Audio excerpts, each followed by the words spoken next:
मामी Hindustan zinc Debari zinc smelter चौराहे पे रहता हूँ और मेरे पिताजी देवीलाल जी दमामी हैं और वो हिंदुस्तान जिंक में नौकरी करते हैं पहले, काफ़ी टाइम पहले, और 20 साल पहले रिटायर हो चुके हैं। और उनके 8 तारीख को सुबह पेट में दर्द हुआ था अचानक, और पेट दर्द के कारण हम उनको अमेरिकन हॉस्पिटल ले गए थे सुबह, और वहाँ उनका ट्रीटमेंट चला था और इलाज भी काफ़ी हुआ था। और इलाज होने के बाद हम पिताजी को ज़्यादा पैसे वहाँ इलाज नहीं करा पा रहे थे, इस वजह से हिंदुस्तान जिंक से रेफ़र करवा के हम गीतांजलि हॉस्पिटल 8 तारीख को दिन में यहाँ लेके आ गए थे पिताजी को, और शाम को यहाँ एडमिट हो चुके थे पिताजी। और फिर शाम को कोविड की जांच करवाई थी, और उसके अगले दिन 9 तारीख को कोविड की रिपोर्ट नेगेटिव आई थी। और नेगेटिव आने के बाद रात को उसी अगले दिन नेगेटिव आने के बाद रात को 1 बजे डॉक्टर मुझे बुलाते हैं, दिनेश करके डॉक्टर हैं, वो मुझे बुलाते हैं और वो बोलते हैं, एक जना और कोई था, नाम मुझे पता नहीं था, दोनों जने मुझसे बात करते हैं और कहते हैं कि आपके पिताजी के पेट के अंदर, आंत के अंदर कोई छेद हो गया है, छेद के कारण क्या है कि कोई पेट के अंदर इन्फेक्शन हो गया, तो वो कचरा उनके पेट के अंदर घुस गया, तो वो कचरा उनके निकालना पड़ेगा और आंतों के अंदर छेद पे टाँका लगा के सही करना पड़ेगा।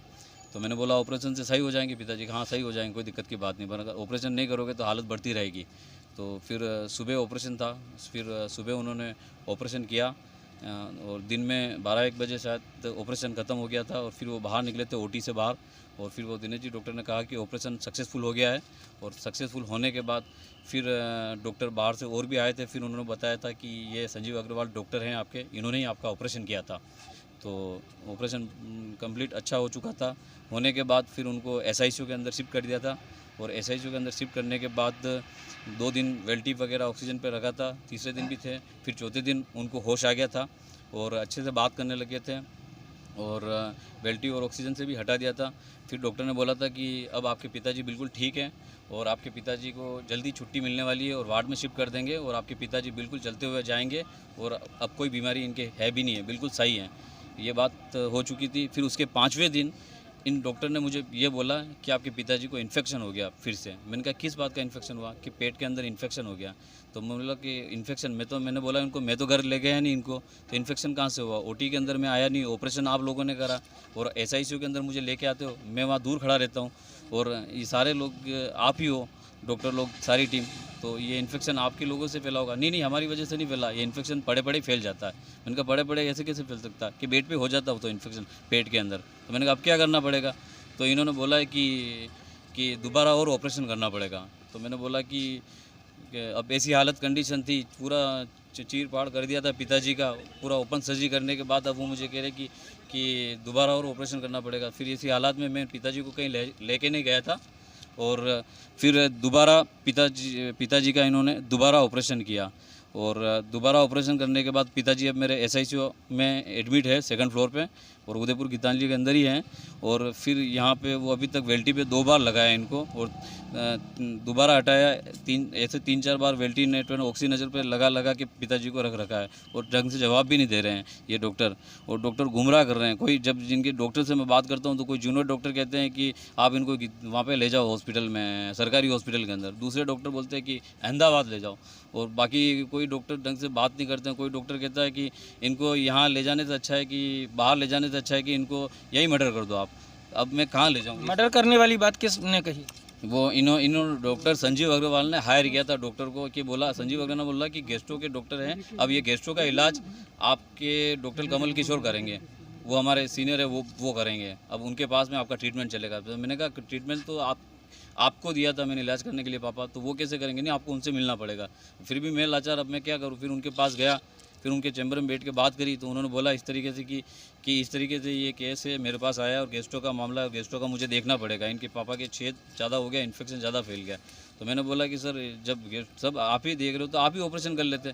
कि नहीं, वो उन्होंने मेरे से फ़ोन पे बात करी थी, और सारा फ़ोन पे कंसल्ट चलता रह रहा था, हमारा बात करने का तरीका जो है हम फ़ोन पे कर रहे थे कि किस तरीके से ऑपरेशन करना, किस तरीके से क्या करना, तो वो सारा फ़ोन पे ही चल रहा था हमारा।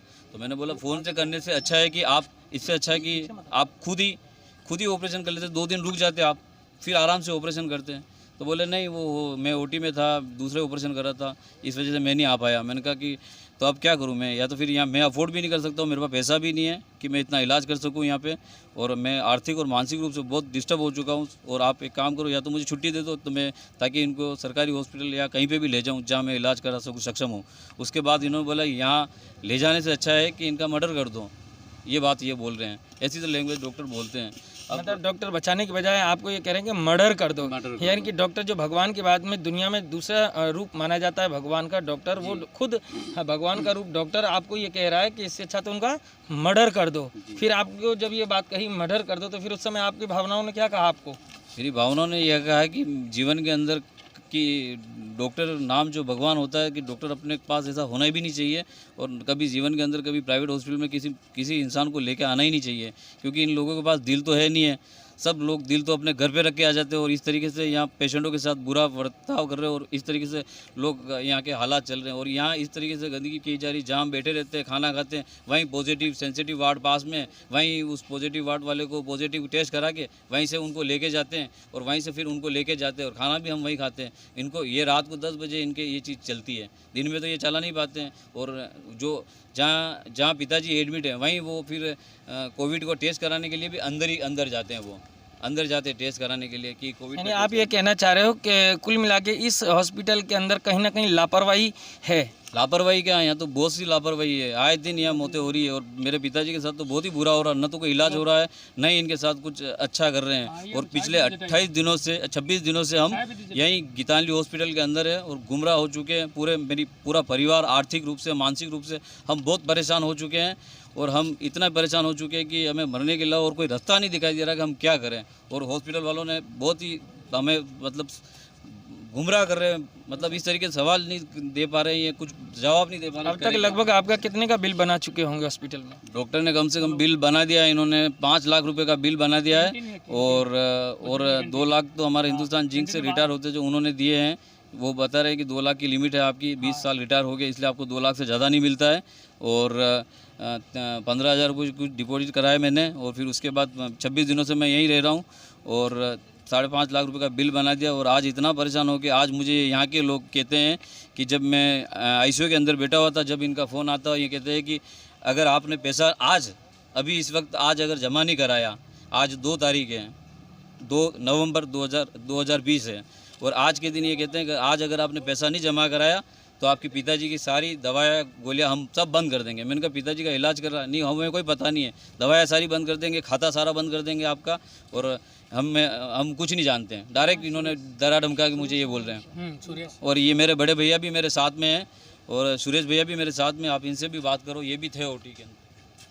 सुरेश जी, जब आपको ये खबर लगी और आप जब बाहर थे सलूमर, तो यहाँ आए और आकर के अपने पिताजी के बारे में आपने यहाँ कैसा महसूस किया, या कह सकते हैं इस हॉस्पिटल का व्यवहार आपने कैसा देखा, यहाँ के वार्ड वगैरह डॉक्टरों का क्या रवैया था आपके पिताजी के प्रति, वो आप मुझे बताएं। जब मुझे सूचना मिली थी कि पिताजी को एडमिट करवाया था गीतांजलि के अंदर, तो मैं सलूमर था, और जब यहाँ आया तो यहाँ पता पड़ा कि पिताजी वो सेंसिटिव वार्ड कोविड के अंदर एडमिट करा रखा है। तो मैंने कहा उनसे मिलना चाहता हूँ मैं, कि अंदर मिल नहीं सकती हो आप। मैं ठीक है बाहर से देख सकता हूँ, उनके बाहर से देख सकते हो आप। तो मैंने बाहर से देखा, अच्छे थे, अंदर बैठे हुए बिस्किट खा रहे थे, पानी वगैरह पी रहे थे, मतलब कुल मिला स्वस्थ थे। उसके बाद स्वस्थ थे, उसके बाद में ठीक है मैं चला गया। फिर अगली बार पता पड़ा कि उनकी रिपोर्ट निगेटिव आई है, आईसीयू में अंदर शिफ्ट कर दिया है, अंदर पापा को ले लिया, और आगे के ट्रीटमेंट की शुरुआत चालू हो चुकी थी। तो मेरे छोटे वाले भाई से पता पड़ा कि अब उनका ऑपरेशन कर रहे हैं, और इस तरह से वहाँ कर, मैं ठीक है अच्छी बात है, अगर बीमारी ऑपरेशन करें ठीक है। फिर उन्होंने कहा डॉक्टर को मेरे बड़े भाई को भी बता दीजिए। तो मैंने उनसे पूछा था कि पापा को हुआ क्या, मैंने तो कुछ नहीं, हाथ के अंदर कुछ ऑपरेशन वगैरह हैं, तो इसको हम ठीक कर देंगे। तो मैंने कहा ये कैसे हुआ और कैसे होता है, मतलब कि अभी तो हमें ये भी पता नहीं है, हम इसको खोल के देखेंगे। मैं कहा सर आप डॉक्टर हो, आप ऑपरेशन करो, आपको ये पता नहीं अभी कि छेद किस जगह, कि कुछ रिपोर्ट ऐसी आती है जिसके अंदर मालूम नहीं होती। तो उन्होंने इस तरह से मैंने कहा कि ऑपरेशन करवा दिया। राजस्थान 24 किस लेवल पे क्या बात हो रही है? आई एम द पीआर है, पहले मुझे बताइए। नहीं मैम, मैं आऊँगा ना आपसे बात करने के लिए, अभी पहले एक बार इनकी कंप्लीट हो जाए फिर मैं आपसे बात करूँगा। मैं पूछ तो रही हूँ, थोड़ा बताइए क्या प्रॉब्लम है? नहीं प्रॉब्लम नहीं, इन्होंने अभी कोई सोशल मीडिया पे कोई पोस्ट वायरल करी है, तो हम उसकी वायरल की सच्चाई जानना है कि वायरल कहाँ तक सच है और कहाँ तक नहीं। कौन सी पोस्ट? अब ये तो ये बता रहे हैं ना, तो उसी की तो कर रहे हैं, उसी की तो बात कर रहे हैं। कंटिन्यू आप चलना। तो मैंने डॉक्टर साहब से पूछा कि आप ऑपरेशन जो कर रहे हो, हाँ जी, आप जो ऑपरेशन कर रहे हो सर, मुझे ये तो बताओ कम से कम ये ऑपरेशन क्यों हो रहा है, किस वजह से, कि इस तरह से हाथ में कोई छेद है और छेद को हमें क्या रिपोर्ट में नहीं, अभी हमें छेद तो ये मालूम नहीं पड़ पाए क्योंकि रिपोर्ट कुछ ऐसी होती है तो उसमें नहीं आती है, तो डॉक्टर की लैंग्वेज होगी, हो सकता है। ऑपरेशन में गए, ऑपरेशन भी हो चुका, डॉक्टर साहब बाहर भी आ गए, उन्होंने बोल दिया था कि हमारी इस तरह से कुछ ट्यूब वगैरह डाली है और अब बेफिक्र हो, कोई टेंशन मत लो। चलो हम खुश हो, चलो पापा का ऑपरेशन अच्छा हुआ। उसके बाद 3-4 दिन आईसीयू के अंदर ही थे। डॉक्टर साहब ने कहा कि आपके पापा यूँ चलते हो जाएंगे, टेंशन मत लो, आप ठीक हो जाएंगे। तो हमें और खुशी हुई। उसके बाद में कम से कम 6 दिन हुए और 6 दिन के वापस मेरे छोटे भाई ने कहा कि आपको अंदर बुला रहे हैं। आप लोग अस्पताल का जो डिपार्टमेंट है उससे आप क्या अपेक्षा रखते हैं और या आप क्या चाहते हो? जब शुरू में आया तब अच्छा था, लेकिन उसके बाद में हमें जो जवाब मिल रहा था सबका अलग अलग जवाब मिल रहा है, संतुष्टि जवाब नहीं मिल रहा है। अगर 5 है तो 5 का एक जैसा जवाब नहीं मिल रहा है, एक अलग कुछ बोल रहा है, एक अलग कुछ बोल रहा है, एक अलग कुछ बोल रहा है। और यहाँ तक कि मैंने डॉक्टर साहब से पूछा, डॉक्टर साहब मेरे पिताजी कब तक ठीक होंगे? ये कोई फिक्स नहीं है, 1 महीना, 2 महीना, 3 महीने, 4 महीने भी लग सकते हैं सर। और हमारे साथ में इस समाज के जो संभाग के अध्यक्ष आए हुए हैं प्रवीण जी, वो भी कुछ बताएंगे और जिला अध्यक्ष भी हैं इस समाज के, इन लोगों ने बुलाए हैं। जो वीडियो या अपन कह सकते हैं जो ऑडियो और जो मैसेज अभी हमारे पास जब वायरल हुआ सोशल मीडिया पर, और जब वायरल होकर के जब हमारे पास पहुंचा तो उस वायरल की पड़ताल में हम लोग यहाँ आए हुए हैं, जिसमें हमने दीपक दमामी, सुरेश जी से उनसे बात करी और अभी जो इनके समाज के संभाग के अध्यक्ष हैं और जिला के अध्यक्ष हैं वो लोग भी आए, इनसे भी बात करेंगे और वायरल की जो पड़ताल है उसमें आगे तक जाएंगे, मेडिकल डिपार्टमेंट से भी मिलेंगे और पूरी सच्चाई क्या है वो सच्चाई आपके सामने पेश करेंगे। सर, मेरा नाम प्रवीण सिसोदिया है। राजस्थान राजपूत दमामी युवा महासभा जो चलती है उसका उदयपुर संभाग का अध्यक्ष हूँ। हमारी समाज के अंदर लगभग 10 दिन से इनके मैसेज चल रहे थे दीपक जी के कि भाई मेरे साथ गलत हो रहा है हॉस्पिटल के अंदर, मेरी मतलब आर्थिक स्थिति भी सही नहीं है तो मदद की जाए। तो मेरे पास इसके लिए जयपुर, जोधपुर, नागौर, पता नहीं कहाँ से फ़ोन आ रहा था रेगुलर कि यार आप उदयपुर में बैठे हो और अपने समाज वालों के साथ कुछ गलत हो रहा है तो आप जाके मिल के आओ। तो मैं 2 दिन पहले यहाँ आया था और इनसे मिला। मैंने कहा भाई क्या स्थिति क्या है, तो मैंने कहा यार पूछ लेते हैं। तो यहाँ इनके हेड ऑफ डिपार्टमेंट से मिलने के लिए कोशिश करी तो सबसे पहले मुझे यहाँ रोक दिया बीच में ही कि भाई अभी तो मीटिंग में है साहब। मैंने कहा अभी मीटिंग में है तो मैं बाहर से आया हूँ, मुझे मिलना है अभी। तो फिर वो अंदर गए, फिर वापस आए कि ठीक है वहाँ चलो 2 जनों को अलाउ है मिलने के लिए। तो मैं अंदर गया तो मैंने कहा मुझे तंबोली साहब से मिलना, सीओ साहब से। तो उन्होंने उनसे मिलने नहीं दिया। पहले बंसल साहब से मिलाया, बंसल साहब ने पता नहीं आगे किसी के जीएम करके जो बैनर लगा था उनसे मिलाया था। तो उन्होंने भी मतलब सीधा मेरे को बोला कि आप तो वहाँ जहाँ एडमिट है वहाँ जाओ, फ्लोर पे फ्लोर इंचार्ज आपसे बात करेंगे, जो भी मैटर है वो बताएंगे। तो मैंने कहा ठीक है। फिर फ्लोर इंचार्ज के पास आए तो उस समय पालीवाल जी करके थे फ्लोर इंचार्ज, वो तो मिले नहीं। वहाँ कोई मैडम मिले थे तो उन्होंने कहा कि सर तो अभी है नहीं, आप ऐसा करना सुबह आना। मैंने कहा अभी सुबह तो मेरे को टाइम मिले नहीं मिले, मुझे अभी मिलना है। तो बोला कि मैं फ़ोन पर बात करा देती हूँ। मैंने कहा ठीक है फ़ोन पर बात करो। फ़ोन लगाया तो साहब ने फ़ोन ही नहीं उठाया, पालीवाल साहब ने। फिर थोड़ी देर बाद शायद बात हुई तो वो खुद ही मेरे को नीचे ही मिल गए पालीवाल साहब। तो उनसे भी बात हुई। मैंने कहा सर मैटर क्या है मुझे पूरा बताओ आप। तो उन्होंने कहा यार देखो मेरे पास जो है मामला तो हम लोग इसका पूरा चेक कर रहे हैं। अब मैंने कहा यार इनके ऑपरेशन 2 बार हुए हैं, मैटर क्या है। तो यार ये तो मैं भी नहीं समझता हूँ भी, जिन्होंने ऑपरेशन किया है संजीव जी उनसे जाके बात करो आप, तो वो बताएंगे भी मैटर क्या है। मैंने कहा ठीक है। फिर मैं वापस इनसे मैं रेगुलर टच में था। मैंने कहा भाई अब क्या है मैटर, तो उन साहब से मिलो। तो ये कह रहे सुबह से एक रिकॉर्डिंग भेजी मेरे को कि सुबह से इनके पास फ़ोन आ रहे लगातार कि अगर आप पेमेंट जमा कराते हो तो ठीक है, नहीं कराते हो तो आपकी टेबलेटें बंद की जाए। मैंने कहा ठीक है आप रुको, मैं थोड़ी देर में वहीं आ रहा हूँ हॉस्पिटल में। फिर आगे क्या करना है समाज वाले सबसे मिलाते हैं और फिर आगे की जो भी कार्रवाई है वो करते हैं। अगर ये सिस्टम से काम कर लेते हैं हॉस्पिटल वाले तो हमारे को कोई ऑब्जेक्शन नहीं है। क्योंकि आदमी यहाँ कोई भी हॉस्पिटल हो, प्राइवेट हॉस्पिटल में ज़्यादातर ये होता है भाई, पहले जब लाए थे तब उनको पता नहीं था कि इनकी आर्थिक स्थिति कमज़ोर है, ठीक है। जब इनको पता था कि आदमी रिटायरमेंट हुआ है तो उसकी लिमिट वहाँ से 2 लाख रुपये ही है जिंक से, ठीक है। तो बजट पहले बता देना चाहिए कि 5 लाख लगेगा, 10 लाख लगेगा, 1 महीने तक जाएगा, 2 महीने तक जाएगा, ठीक है। तो आदमी को पता चले, अगर इसकी स्थिति नहीं हो तो यहाँ एडमिट ही नहीं कराया, गवर्नमेंट हॉस्पिटल पड़ा हुआ है। और मैंने भी इनको बोला, मैंने कहा यार जब आपको पता था कि आपके पास बजट नहीं है तो आपको गवर्नमेंट हॉस्पिटल में जाना चाहिए, कोई बड़े हॉस्पिटल में क्यों लाए आप। तो फिर इन्होंने कहा यार मुझे नहीं पता, वो देवर ये जिंक से मेरे को यहाँ करवा दिया कि भाई पेमेंट तो जिंक दे रही है, तो जिंक तो 2 लाख दे के हाथ खड़े कर दिए कि हमारे पास नहीं है।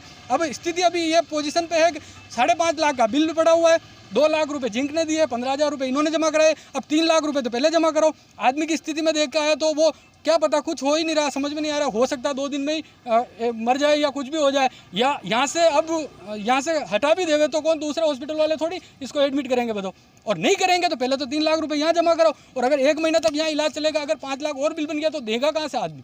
तो अब इस स्थिति में क्या करना चाहिए, या तो भाई हॉस्पिटल का जो मैनेजमेंट है, अगर उससे आप संतुष्ट नहीं होते हैं तो आपका पेशेंट और आपका समाज क्या आगे की रूपरेखा या योजना बनाएगा, या क्या रणनीति रहेगी? रणनीति तो देखो, हमने समाज में सब जगह बात चल रही है और आगे से रेगुलर फ़ोन आ रहे हैं, भाई एक बार स्थिति का जायजा लिया जाए कि क्या है वास्तव में। ये लोग अगर हमारी हेल्प करते हैं तो ठीक है। अभी मैंने खराड़ी साहब को भी फ़ोन लगाया लेकिन उन्होंने फ़ोन नहीं उठाया था, तो अभी हम उनसे भी मिलने जाएंगे कि भाई वो क्या एक्शन लेते हैं हॉस्पिटल के लिए। यहाँ के सीओ साहब से भी मिलेंगे, वो क्या बात करते हैं, फिर अगर ये संतुष्टिपूर्वक जवाब देते हैं और कार्रवाई सही करते हैं तो ठीक है, नहीं तो हमारे पास बाकी ऑप्शन बहुत सारे हैं। समाज क्या ऑप्शन है, वही पूछना चाह रहा हूँ, क्या ऑप्शन है?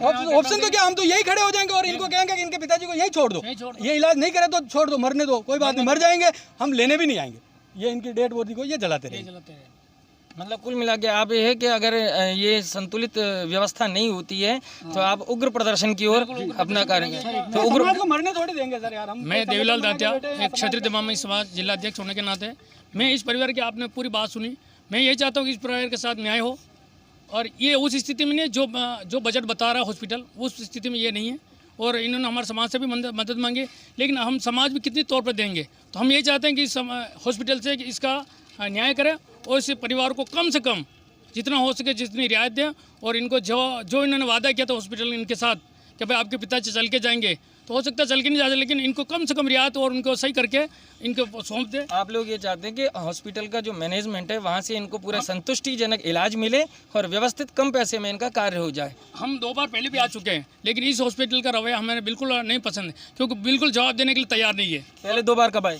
एक बार मैं 22 तारीख को और आके गया हूँ, इन परिवार से मिलके गया हूँ, इन्होंने कहा साहब यहाँ नहीं है, मैं जाके गया हूँ, उन्होंने मना किया। फिर इसके बाद शनिवार को हम परवीन जी, मेरे जो भी हम कार्यकर्ता और पंकज जी थे, हम सब के आके गए, तो उन्होंने कहा भाई अमित बंसल साहब से मिलो। बंसल साहब ने कहा भाई मैं आप बात करवा देता हूँ। फिर हम परवीन जी उनके पास गए, उन्होंने कहा यार आप जाओ और आपसे अब बिल्कुल बात होगी। कुल मिला के बात यही है कि दमामी समाज के संभाग के अध्यक्ष हैं, जिला अध्यक्ष हैं, और जो पीड़ित परिवार है उनके भी ये बड़े पुत्र हैं और छोटे हैं दीपक दमामी जी। ये कुल मिला के ये इनकी कोई चाहना नहीं, खाली ये इतना चाहते कि हॉस्पिटल परिसर इनके साथ में एक अच्छा व्यवहार करे और एक अच्छा इनको समय पर इलाज दे और कम पैसे में इनको इलाज दे। बाकी हमने अभी इनकी बात सुनी है, अभी हम मेडिकल डिपार्टमेंट में जो इनका मैनेजमेंट है उनसे भी बात करने की कोशिश करते हैं, वो हमें क्या जवाब देते हैं। जुड़े रहिए Rajasthan24hournews.com। जब आप स्टाफ की बात करी, सवेरे हम डॉक्टर साहब से मीटिंग चल रही थी,